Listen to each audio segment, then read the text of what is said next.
Let's solve this equation involving square roots. We start with the equation.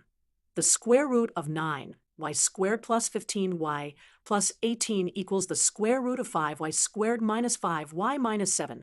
To solve this equation, we'll first eliminate the square roots by squaring both sides. When we square both sides, the square and square root cancel on each side. Now, let's rearrange all terms to one side of the equation. We'll move everything to the left side by subtracting 5y squared and adding 5y and 7. Let's combine like terms.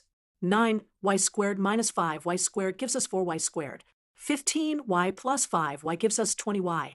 And 18 plus 7 gives us 25.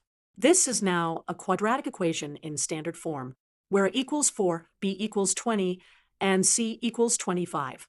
Looking at this quadratic equation, we can see it's a perfect square trinomial.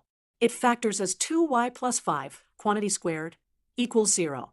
Since we have a squared term equal to 0, we can take the square root of both sides. This gives us 2y plus 5 equals 0.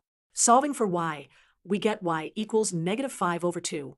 However, since we squared both sides earlier in our solution, we need to check if this is actually a solution by plugging it back into the original equation. Let's substitute y equals negative 5 over 2 into both sides of the original equation. When we substitute and simplify, both sides equal the square root of 147 over 4, confirming our solution. Therefore, the solution to our equation is y equals negative 5 over 2. Let's review the key steps we took.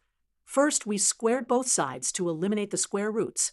Then we rearranged terms and combined like terms to get a quadratic equation. Next, we recognized and factored a perfect square trinomial.